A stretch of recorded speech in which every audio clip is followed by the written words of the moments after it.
Halo semuanya, kembali lagi di channel Jari ID bersama dengan gue Mehdi. Kali ini gue akan mereview laptop yang pernah gue pakai di zaman SMP dan mungkin kalian juga udah pernah tahu kalau nonton video-video gue yang lama gue pernah nyobain laptop ini, yaitu Acer Aspire 4739. Penasaran dengan reviewnya laptop ini kalau dipakai di tahun ini gimana? Tonton terus videonya sampai habis.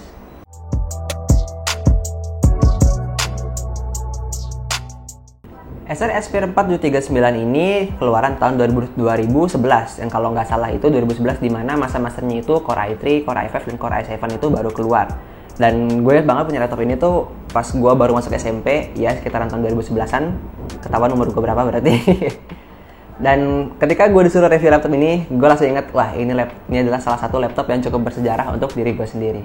Nah, kalau dari desainnya, Acer Aspire 4739 ini kelihatan sederhana banget ya, karena ya nggak ada yang aneh-aneh, cuma berwarna abu-abu dan hitam aja, dan kalau di bagian back covernya belakang itu ada logo Acer di bagian pojok kanan atas. Dan materialnya semua ini dia pakai plastik keseluruhan di bagian back cover, di sini LCD.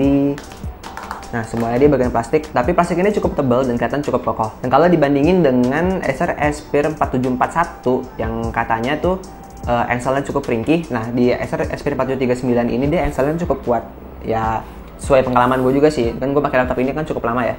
Jadi ini engselnya cukup kuat dan dibilang cukup tangguh sih bisa ya. Ini laptop dibilang cukup tangguh banget. Untuk dimensinya, laptop ini bisa dibilang cukup tebal karena dia berukuran 342 x 245 x 25,4 mm dengan berat 2,2 kg yang sudah include dengan baterai di dalamnya. Bukan dalamnya sih, ini baterainya masih removable jadi ada di bagian belakang. Memang kalau untuk ukuran laptop tahun 2011 ini ukuran laptop yang normal-normal aja. Tapi kalau dibandingin dengan laptop sekarang yang udah pada tipis-tipis, pakai SSD segala macam, laptop ini terlihat cukup tebal. Dan untuk layarnya, laptop ini standar ya, ukurannya 14 inci dengan resolusi HD 1366 x 78 pixel dan belum anti glare juga. Jadi kalau kayak tadi tuh sebenarnya tadi kita ada isu juga di kalau kalian lihat di video yang teks sebelumnya itu ring lightnya kelihatan di layar. Nah itu kalau nggak pakai anti glare tuh kayak gitu.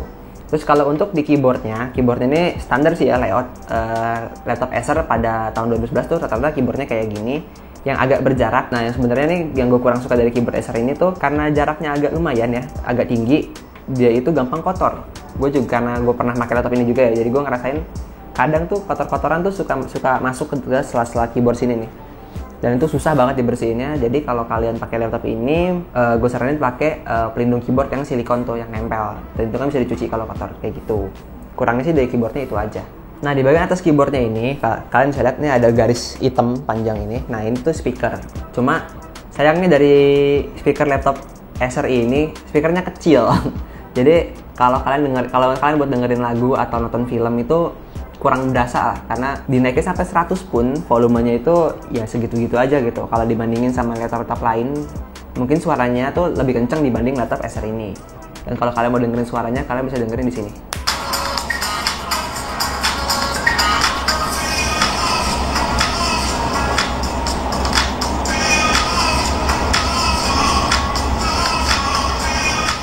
Lanjut, tadi udah bahas keyboard speaker, lalu ke bawahnya nih kita bahas ke touchpadnya. Touchpadnya ini bisa dibilang cukup kecil ya, tapi gue waktu itu pakai laptop ini, touchpadnya tuh nyaman banget buat gue. Karena biarpun kecil, tapi dia ada fitur smart gesture. Jadi kalau kalian buat scrolling atau apa, itu masih enak banget buat gue. Ditambah lagi tombol fisiknya tuh misah. Dia tuh ada dua layer. Yang touchpadnya bagian atas dan bagian bawahnya ini tombol fisik. Biarpun tombol fisiknya kiri kanannya nggak misah, kayak panjang aja gitu. Tapi itu ngebantu banget. Daripada dibikin nyatu dengan touchpadnya, gue lebih suka touchpad yang kayak gini, di mana touchpad dan tombol fisik klik kiri dan klik kanan itu misah. Dan untuk spesifikasinya, laptop ini menggunakan Intel Core i3 330M, ada juga yang varian Core i5 dan i7-nya. Kalau kalian pakai yang i3 ini bisa kalian upgrade ke i5 atau i7, tapi dengan generasi yang sama ya, generasi 1.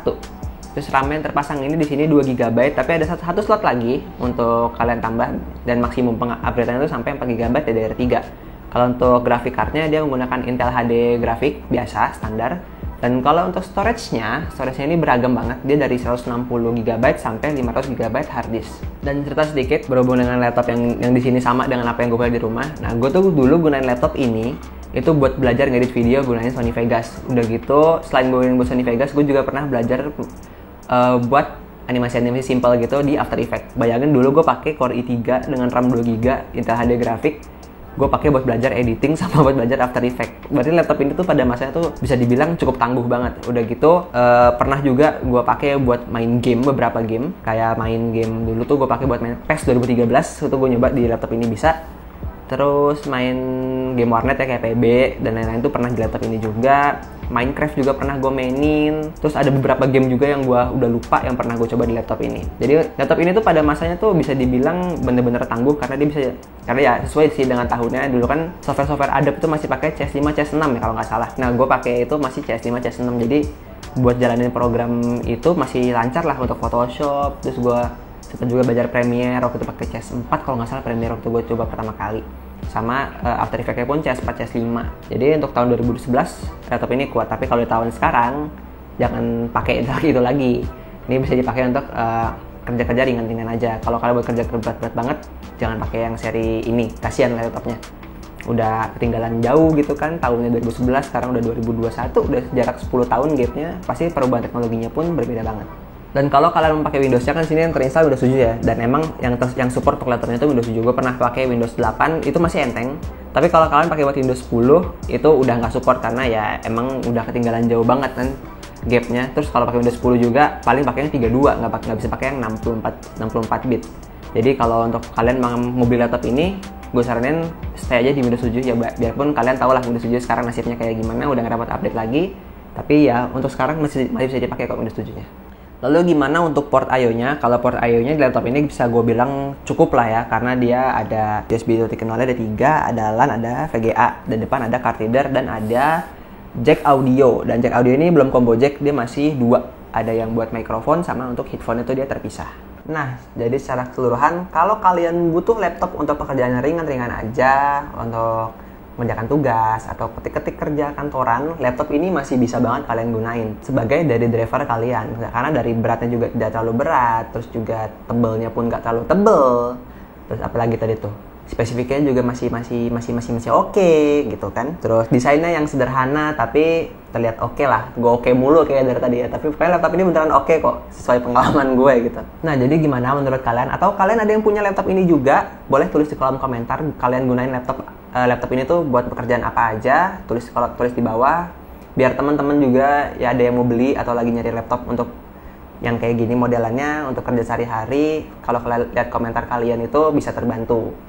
Dan mungkin sekian aja untuk review Acer Aspire 4739 ini. Like kalau kalian suka videonya, dislike kalau nggak suka. Yang baru mampir jangan lupa di subscribe dan nyalain notifikasi update-nya. And I will see you guys on next week. Stay safe and goodbye. Bye-bye.